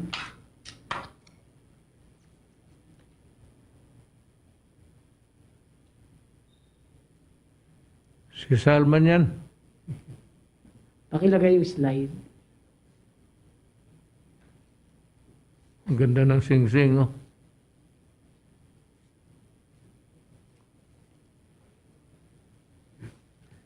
Magandang gabi po, Mr. President, fellow public servants, workers in the government, Senator Bombo. Nais ko lang ibalita ang pagbaba ng bilang ng mga violations on mass gathering at mga hindi pagsusuot ng face mask mula ika-14 hanggang ika-20 araw ng Hunyo, habang tumaas naman ang naitalang bilang ng mga nahuling hindi sumusunod sa physical distancing. Sa kabuuan, 2,250 ang ating kinasuhan, magkasama sa not wearing face mask at no physical distancing. Next slide. Patungkol naman po sa mga nai-report na possible super spreader events mula noong buwan ng Mayo, minomonitor natin ang progreso ng investigasyon at mga kasong isinampa laban sa mga tao o opisyal ng barangay na sangkot sa mga super spreader events na ito. Mapapansin din natin na walang bagong kaso ng super spreader event ngayong linggo. Maituturing na magandang senyalis ito na marami ang tumatalima sa mga pahayag at utos ng ating Pangulo na paigtingin ang pagpapanatili ng kaayusan at bantayan ang pagsunod sa lahat ng health and safety protocols na pinapatupad ng pamahalang lokal at nasyonal. Pero atin pa rin pong titingnan yung mga reports ng mga nagbabiolate ng physical distancing, lalo na ang nagsasagawa ng mass gathering. Next slide. Narito naman po ang datos mula sa ating LGUs hinggil po sa bilang ng mga taong nabigyan ng bakuna sa kanilang area of responsibility. Nais natin bigyan ng komendasyon ng mga LGUs ng Quezon City na nakapagbakuna ng 414,850 sa first dose. Ang City of Manila na nakapagtala sa first dose ng 326,101. Ang Caloocan City naman sa first dose ay 238,768. At ang Parañaque City na nakapagtala ng second dose 79,111. Ito ang mga LGU sa National Capital Region. Outside naman po na NCR, andiyan ang Baguio City na sa first dose ay 79,700 at 45. Samantalang ang nakapag-second dose naman ay 46,157. Sa Cebu City, ang first dose nila nakatala sa 55,214. Ang second dose naman ay 18,689. At sa Cagayan de Oro City, sa first dose nakapagtala ng 43,462. Ang second dose naman ay 16,850. Ito po ang pagsusumikap nilang mga pag-administer ng pinakamaraming first and second dose ng COVID vaccines sa kanilang mga nasasakupan. Sa ngayon ay 32,200,000 at 75,526 ang bilang ng ating mga kababayang nakapagparehistro ng kanilang intensyon magpabakuna sa kanilang LGUs ayon sa pinakahuling tala ng datos sa Vaccination Monitoring System ng DILG. Next slide. Dito naman po sa ating nakalap na report mula sa PNP at mapangsangay ng pamahalaan, nagtutulong-tulong upang mapuksa ang pagkalat ng ilegal na droga sa bansa. Nakita po natin 12 ang nag-surrender. Kabuang operasyon po kontra sa droga, 1,128. At ang naaresto naman ay 1,547. At sa operasyon ating ginawa, 10 ang napatay dito sa operasyon na ito. Kasama po ang isang very notorious drug lord, si Montasir Sabal. Ito po ay isang dating mayor ng Talitay, Maguindanao at sinasabing kasama po o sangkot sa Davao City bombing noong 2016 nung binomba ang night market. Siya din ay isa sa nagsusupply ng armaments at explosive sa BIFF. At doon po sa follow-up operation ay naka-recover tayo ng 3 armas kasama ang isang 50 caliber machine gun. Sa kabuuan po na operasyon natin ginawa, ang lahat ng ahensyang aking nabanggit ay nakasamsam ng pinagsamang sabot marijuana na may street value na 121 milyon, 151,000 at 138 piso. Bilang panghuli, nais ko lang banggitin ang paalala na ang bakuna ang pinamabisang panlaban sa COVID-19. Kaya hinihikayat ko ang lahat ng Pilipinong magparehistro sa pinakamalapit na tanggapan ng lokal na pamahalaan. Muli po kami nakikiusap na huwag tayo basta-bastang maniniwala sa kung ano-anong impormasyong nababasa sa internet o sa social media at lagi natin kilatisin ang kredibilidad ng anumang impormasyon lalo na kung tungkol ito sa kalusugan at kaligtasan. Panawagan naman natin sa ating mga LGUs, hanapan po natin ang paraan at pag-isipan natin ang iba't ibang estratehiya upang mas marami pa ang maengganyo magpabakuna at upang matulungan din natin ang ating mga kababayang walang access sa computer or internet na makapagparehistro. Yan lamang po, mahal na Pangulo. Maraming salamat po. Salamat, Secretary Anyo.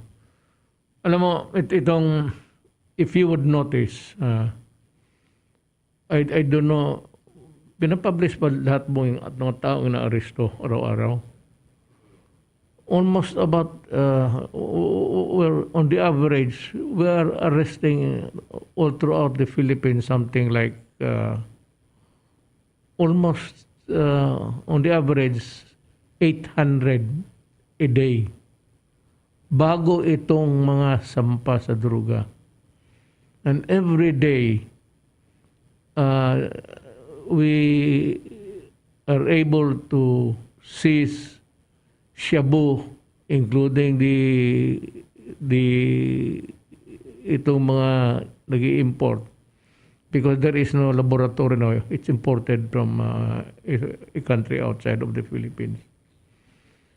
Ito yung hindi nakikita ng, kaya ako galit dyan sa ICC na yan.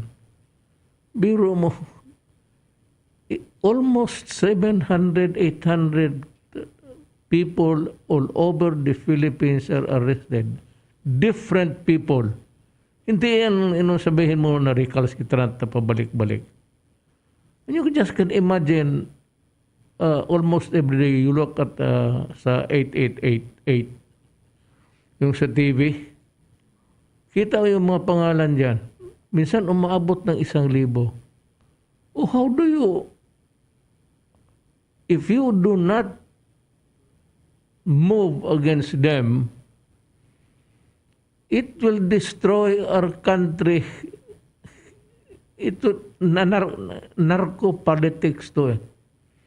There are mayors, yung iba patay na, I'm sorry, mga ilang mayors, almost last year, mga mayors na namatay, mga the other year, on the average, kasi pumapasok sila sa droga. Now, we are not saying that we are killing them. We kill them because they fight back. Ganun talaga ang, if you go to the history ng itong Mexico. Mexico is almost a failed state. Ito yung sinalosa ang they select the people who run for local government posts. Kaya pag magpatuloy ito, saan tayo pupunta? Paano ang bayan kung ito kung gano'n? Na ako na mismo, napaka-stricto ko. Sabi sa kanila, pinapatay ko. Ewan ko lang kung totoo yan o hindi, chismis lang naman yan. Pero, paano ito? Kahit itong ICC, bullshit itong, I will not why would I defend or face an accusation before white people? You must be crazy. Yung mga kalumang colonizers ito noon, they have not atoned for their sins against the countries that they invaded, including the Philippines. Tapos ito ngayon sila, they're trying to set up a court outside our country and making us liable to face them. Walang alam ng batas. Our laws are different. Our criminal procedure is very different. How are you supposed to get justice there? Kaya ako nag-withdraw. And beside, I said, the one thing that ang depensa ko is yung Rome Statute na ratify sa Congress. But itong mga unggoy na to, dahil na in their desire to itong extrajudicial killing, dumiretso doon sa Rome and appended the treaty that was approved by Congress. But the law says that after Congress, you have to return the treaty to the President because the President now will order the Bureau of Printing to publish the statute or law, lalo na penal laws. You have to publish it in the official gazette, and that would put on notice, constructive notice, to all the people na masabi, there is a law. That is why kung not published na yan, you cannot say, ignorance of the law excuses no one. Ganon yan. Hindi nga dumaan ng hindi na binanyak nila kay Estrada diniretso na kaagad. In their hurry, they forgot. So, how are we supposed to know about this goddamn laws o itong mga batas nila itong sa ICC? Yung mga ulol. Tapos ako magharap ng mga puti, let's kayo. Ganyan akong I will readily face a court being accused in a Philippine court before a Filipino judge. Huwag nila akong lalo na yung prosecutor yung I do not want to insult. Kaya itong droga nga, kita mo, every report ni Secretary Anyo, did you not know this? Puro droga ang anak ng waiting and the seizures of drugs are aplenty. So paano itong ating bayan, gano'n na lang. Tapos yung mga mayor, mga barangay captains, mga pasok, kasi madali ang pera Kaya karamihan sa inyo namamatay ang putang ina ninyo kasi sinabi na wag Di ba sinabi ko sa inyo, do not destroy my country because I will kill you. Do not destroy the youth of our land because I will kill you. Period. Wala na tayong dyan. And I will repeat that before kung gusto nila marinig sa tribunal. That is kasi itong droga matagal na ito. Maraming mayor na namamatay na. And yet, it goes on and on every day. Transactions there. And we are able to seize in bulk. Minsan, maabot ng bilyon ang kaya gusto ko sambalin ko yung mga judges niya. Loko-loko pala kayo You want my country to go down the drain. Justice, prosecutor ako. Of course, I can defend myself. Wala akong sinabi na you kill Mr. Santos Alex. Wala. Never said that. But I said I will kill you if you destroy my country. Yan ang sinabi ko, yan ang totoo. On that I concede. Na sinabi ko talaga. At sabihin ko yan. Now, maybe as a closing remark, dito si Secretary Panelo has been going around the country. I don't know what's the feedback. How do you assess pasal yung ano ng tao? Dito muna sa bakuna. Yung mga yawa na ayaw magpabakuna.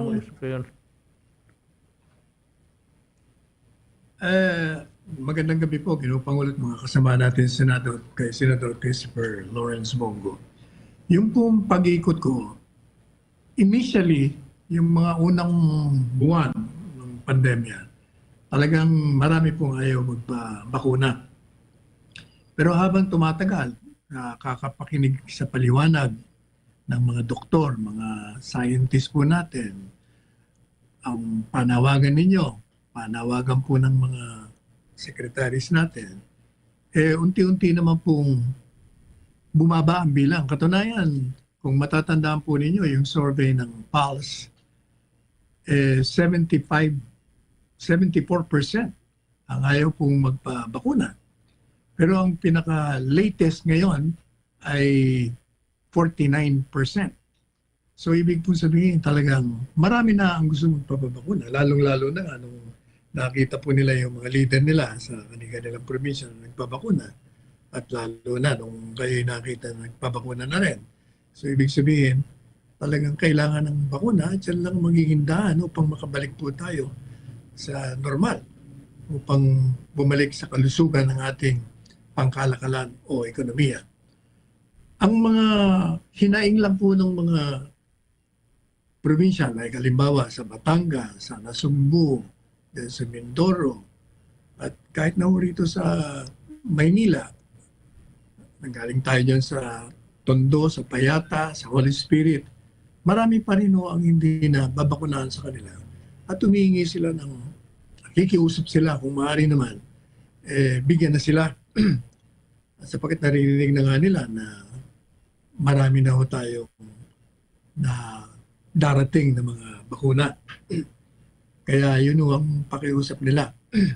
Pagdating naman doon sa mga madali ang pangangailangan nila, halimbawa yung mga informal settlers,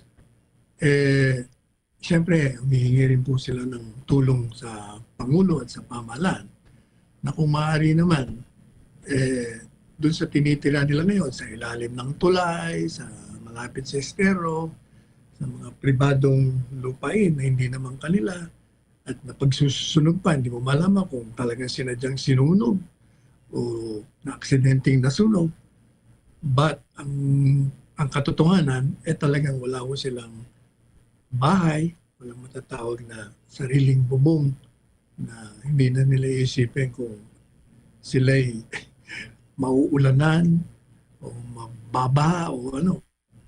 Pero ito naman nung ating mga department secretaries, pag tinatawagan naman po natin, ora mismo naman, meron kagad na mga kasagutan. Halimbawa si GM Escalada, nung nagbigay po kayo ng direktiba na bigyan ng mga housing units, meron kagad na bigyan siya dyan sa Holy Spirit, mga 50 na. At marami pang humihingi. At sinasabi naman po ni GM Escalada, marami pa naman tayong units dyan sa Santa Rosa, dyan sa Rizal at sa Cavite. So natutuwa po sila, lalong-lalo na nung kayo nag-video call at kinausap niyo sila. Doon naman po yung sa mga, at siya nga palawan, sabi ko nila, mukhang dito lang sa administrasyon na nangako at ibinigay at immediately. Kasi ilang araw lang ko, inasikaso na yung mga walang bahay at palagay ko, ilang araw na lang, ibibigay na sa kanila yung mga housing units. Kaugnay naman po doon sa mga problema ng mga mangingisda.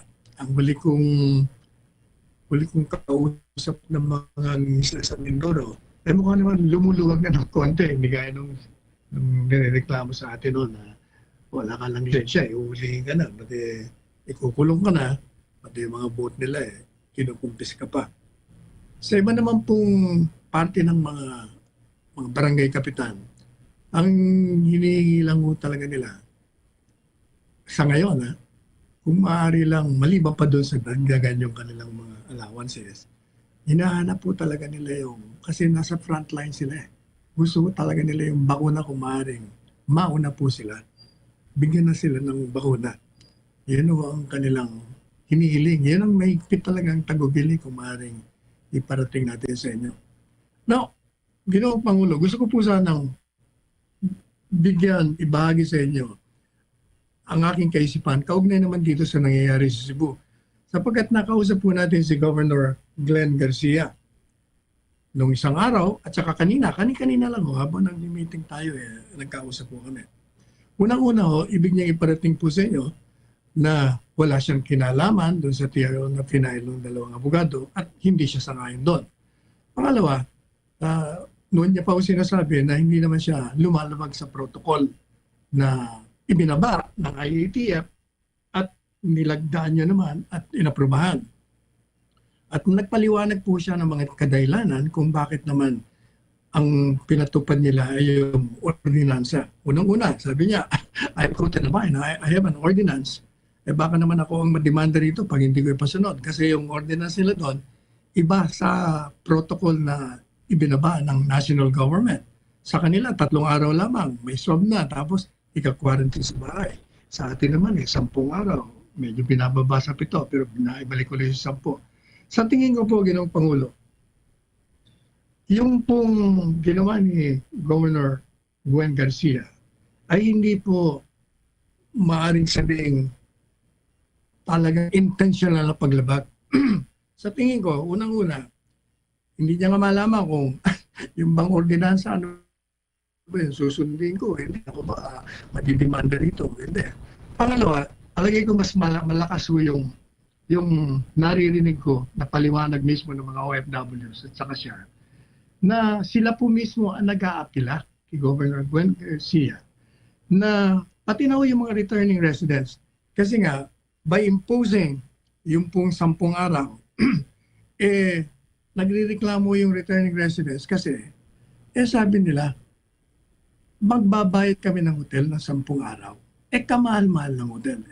Can you imagine, kung 4,000 yun ng isang araw, i-multiply mo by 10 yun. So, wala nang ang pera dahil nga sa pandemya, nadagdagan pa. Pangalawa, yun naman ang mga OFWs, ang complaint naman nila, o ang sama ng loob nila, ay kaya sila umuwi galing sa Middle East o saan mang galing sila nagtatrabaho.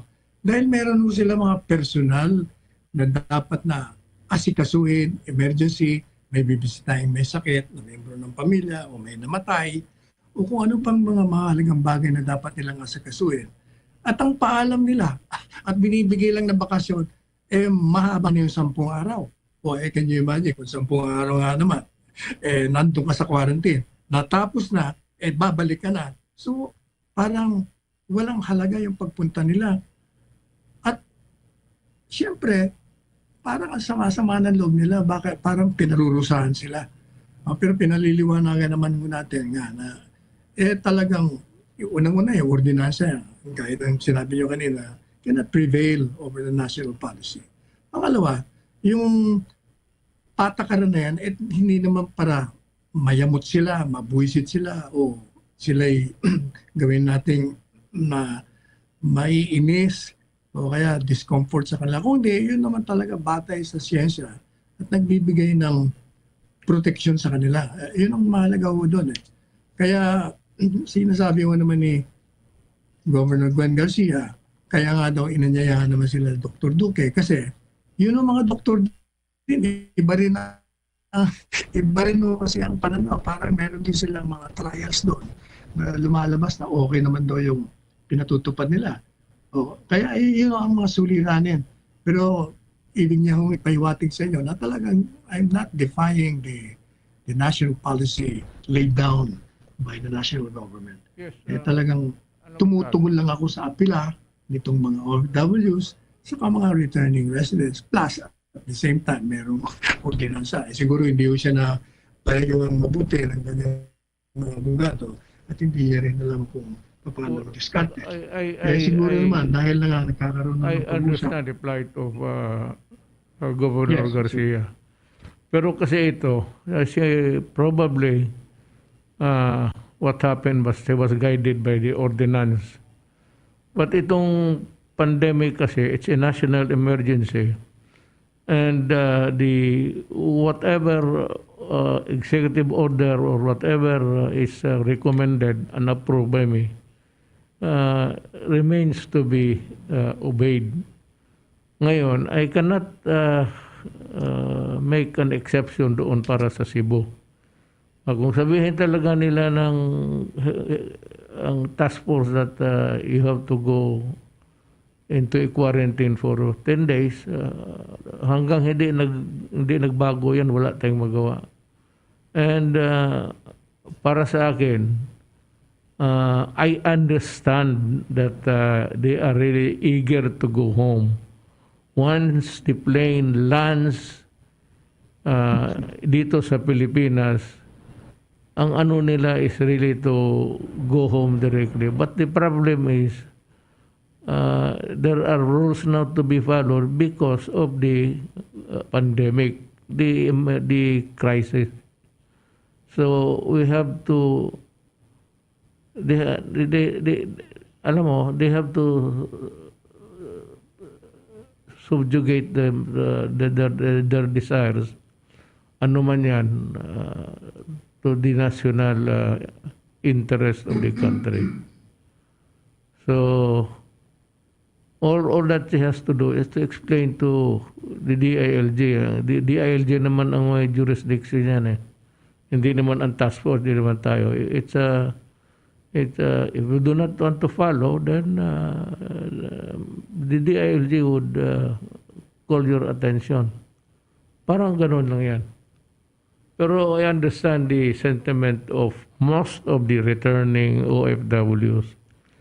And that is really, they're itching to be back home. I understand that. It would be something like of a purgatory, going home, then finding yourself being sequestered for 10 days. Ito na lang. You know, Congress appropriated so much money for bayanihan. I think that if there is may residual pa dyan na iwan, it behoves upon the government to pay for the sequestration expenses of the every returning Filipino. Kaya nga binigyan natin ng malaking pera ng Congress, and I think there's still, basa ko sa newspaper ngayon that 10 billion o basta billion remains not utilized. So yung pera na yan, I said, dapat yan para sa mga returnees na umuwi, na wala na nga pera. Kung may pera man, para mga regalo sa mga anak mo. So, I am ordering now everybody, including the government units, hotel nila o babayaran ng national government yan. As to when there is money, and we will do it as fast as we can. Maybe the DSWD would take care of that, or the DILG, para mabayaran. I will order to hasten para mawala yung dynamics about the expenses of keeping them in sequestration. Yun lang ano ko. Ang partida ko sa iyo is bayaran ng gobyerno. Tell Gwen that sabihin lang niya at yung mga hotel, mga motel, whatever, it would not entail any delay. I will see to it that it is implemented immediately, especially in the matter of the payment of the expenses of sequestration. Yan lang. Kung wala naman siguro, I'd like to thank our guests. Ma'am, maraming salamat sa inyo. Please accept our gratitude for helping us. And nandito, we have to still another Talk to the People program. Ito yung kausapin ko yung mga tao. But still, it would revolve around itong gago na ayaw magpabakuna. And they are really the carriers. If you are, they can, travel from one place to another, carrying the virus and then contaminating other people. Ito yung ayaw mapagbakuna. Kaya kung ayaw pabakuna, babakuna ko yung sa bakuna ng baboy. Yung ivermectin. Yun ang ibakuna ko sa kanila. Tigas ng ulo eh. Kaya pag don't get me wrong. There is a crisis being faced in this country. There is a national emergency. Kung ayaw mo magpabakuna, ipa-aresto kita. At ang bakuna ay galing tusok ko sa puwit mo, putang. Visit kayo. Hirap na nga tayo, tapos nandiyan pa kayo pagkaraming So, lahat ng Pilipino nakikinig kayong bantay kayo. Don't force my hand into it. Kagaya nitong strong arm method yan eh. Walang may gusto niyan. Pero kung hindi kayo magpabakuna, umalis kayo sa Pilipinas. Go to India if you want, to somewhere, to America. But for as long as you are here and you are a human being and can carry the virus, magpabakuna ka. Otherwise, I will order all the barangay captains to have a tally of the people who refuse to be vaccinated. Kasi pag hindi, yung ivermectin na para sa baboy ang patira ko sa iyo. Ayun, patay talaga. Pati ikaw. I said, I'm just exasperated by, Filipinos not heeding the government. Total tayo dito, wala naman tayong hangarin kundi kabutihan ng ating bayan. So that 40%, hanapin ninyo yan. Kayo mga barangay captains, I'll task the DILG to do that. To look for these persons, and kung hindi, I will order the arrest. Sa totoo lang. Why? Because if you are a person na hindi ka vaccinated, you are a carrier of a potential carrier. And to protect the people, I have to sequester you in jail. Mamili kayo. Magpabakuna kayo o ipakulong ko kayo sa silda. Sabi ko sa inyo, yung silda dyan sa mga pulis, walang linis yan. Tamad yung pulis maglinis. Nandoon ng lahat na ng baho nandoon. Doon kayo. Ganito na lang. I will think it over very hard. Legally, of course. Pero pag hindi ayaw ninyo, ipa-aresto ko kayo. That is in pursuance to a policy of our crisis of itong health issue. So, once again, I'd like to thank everybody, and I suppose that this will end our talk now. I hope that I can be honored with your presence next time we need it. Maraming salamat po.